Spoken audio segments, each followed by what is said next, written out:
Hey y'all, and welcome back to Murder Mondays. I am your host, Nelly So Funny. Rest in peace, Garnett Spears. Garnett was only 5 years old at the time of his murder, and he was allegedly murdered at the hands of his own mother.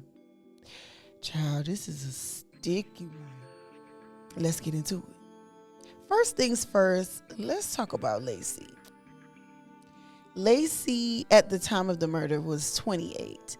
Before Lacey even got pregnant with Garrett, she was involved in some side-eye behavior, bombastic side-eye. She had a fixation or fascination with children. She would always babysit other people's kids and take them for like extended stays. She had them in her care so much and posted them so much that other people would think that they were her kids. One of the ladies in particular was actually in the mall with her own child, and somebody came up to her and was like, "Oh, that's Lacey's child." She was like, hell no. That's my baby. The weirder thing about it was that every time she would bring the kids back, it would have a terrible, terrible ear infection. And it was just really, really weird. So a lot of the parents just stopped letting them go with her. So after the children were beginning to be withheld from her, I guess she decided she might as well just have her own. So in 2008, she has a baby with a mystery man. And I call him a mystery man because Lacey would go around telling everybody that Garrett's father was a police officer who died in a car accident. Come to find out, he was alive and well, okay? But she was just telling the story for God knows what, right? So Garrett is born in 2008, but immediately starts having health issues. He starts having dehydration and nutrition problems. So she begins taking him to a bunch of doctors. When Garrett reached Children's Hospital of Alabama in 2009, he was so severely dehydrated, his tiny 2.5-month-old body was in shock. So they took some blood, and the blood samples came back with a ridiculously high sodium level. They ran a host of other tests, but those all came back normal. So basically, the doctors were stumped because nothing else was wrong with him except for this high sodium level, and they couldn't tell what was happening. So remember when I told y'all earlier how she would babysit people's kids and post them on social media as if they were her own? Well, she was pretty active on social media. So once she had Garrett, every time that he would get sick, she would post pictures of him in the hospital with tubes in his body, telling everybody like, "Oh, he's sick again. Woe is me. Oh my God, pray for my baby." You know them type of people. According to Lacey's social media posts, Garnett. Oh my God, I keep calling this man Garrett. According to Lacey's social media post, Garnett was hospitalized 23 times in the first year of his life. 23 times. One of those times lasted 5 whole weeks. So at this point, the doctors are like, "We're concerned he's not getting the proper nutrients that his body needs. We're going to insert a feeding tube." Little did they know, this feeding tube would be instrumental in his own death. So he goes home with the feeding tube. He has it for a while. The doctors started seeing him improving, so they were suggesting that it be removed. But Lacey was adamant about not removing it. She was like, absolutely not. Every time a doctor suggested removing the tube, she would switch doctors. But the doctor started to notice that he would only have flare-ups when he would go home. But when he would come to the hospital, his symptoms would lessen and he wouldn't be as sick. So they was giving her the bombastic side eye. Throughout all of these hospitalizations, she's posting, garnering sympathy. So she develops like a following. A lot of people were supporting her. I think people were even trying to donate money. People were just concerned that she was just going through so much. And originally, she was in Decatur, Alabama. She, at this point, moves to Clearwater, Florida. I said this in last week's episode. Why is it always Florida? What is in the water? Oh, Lord. So they were in Florida for a little while. and Garnett's symptoms persisted. She would complain that he was projectile vomiting and that he wasn't eating. Many of her friends, though, said that whenever Garnett was with the friends, he was eating fine. He would have multiple servings. They thought it was strange that she kept complaining about this, but they never witnessed it for themselves. Lacey and Garnett then moved to a fellowship community in Chestnut Ridge, New York. Lacey said she thought that the organic lifestyle would be better for him. Blah, blah, blah. She assisted in caring for seniors who resided in the community, and everyone loved the bright-eyed little boy. Garnett's pediatrician testified that he noticed that Garnett seemed fine at his first pediatric appointment on March 22nd, 2013. Garnett was playfully trotting happily around the office, despite his mother's report that he had been suffering high fever and seizures. Something just did not seem right, he told the court. Garnett's pediatrician also said that Lacey would always refuse the necessary testing, which is weird because if your child is always sick and you don't know what's wrong with him, wouldn't you want them to run tests?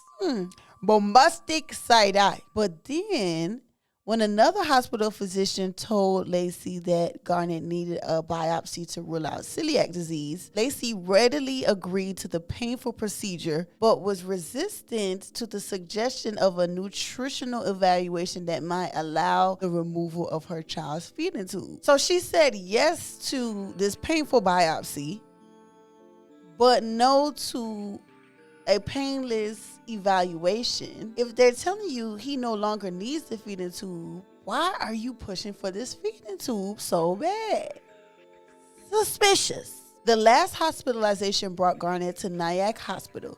Garnett had just been flown from Nyack Hospital to the Children's Hospital in Westchester, and Lacey was dashing into his room when a doctor who had begun to put all the facts together intercepted her outside his room. He told her it was not possible for the body of a 5-year-old to produce such high sodium levels. So the doctor is like, something is wrong here. Thank you, doctor, because somebody had to see it. 4 short days later, Garnett was pronounced dead. 2 months later, the death of Garnett Spears was ruled a homicide by the Westchester's coroner office. It started with Garnett being rushed to Nyack Hospital after suffering a seizure Friday, January 17th. So they set up a camera in Garnett's room to monitor him because he had been having seizures. So let's watch the video surveillance that came from Garnett's room in the hospital. Child, the lady brought salt to the hospital and put it in a cup. She made sure to take him to the bathroom so nobody would see her putting salt into his feeding tube. Every time his sodium level would spike, they would come in and administer medication and it would go back normal. She would take him into the bathroom and do it again. So the last time she did it, he was basically comatose. And they were telling her, make sure you do not give him any water because his brain will swell. She did that, and his brain swelled so much that it snapped his brainstem, and he died. And it wasn't until after that they found like the water bottle under the bed and the surveillance footage. And then police discovered some of the feeding bags. One of the most damning pieces of evidence was uncovered during the investigation thanks to a neighbor who lived near Lacey. According to the woman, Lacey had called her from her child's deathbed and asked her to get rid of the bags. The neighbor did as she was asked and took the bags from Lacey's home, but later handed it over to the authorities. Yes, good job, neighbor. Like a good neighbor, that lady was there. So because of such a long history of hospitalizations and her bombastic side-eye behavior, it is suspected that Lacey suffers from Munchausen syndrome, a psychological disorder in which a child's primary caretaker, most commonly the mother, fabricates or causes real symptoms in the child to garner attention for themselves. Lacey denies this diagnosis, stating she has undergone a thorough psychological evaluation and does not have the condition. So, Lacey, question: if you don't have Munchausen syndrome, what you got?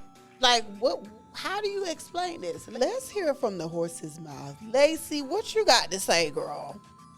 I lost my 5-year-old son, and I'm very saddened that I'll never get to watch him grow up. How did your son die? His death certificate says homicide.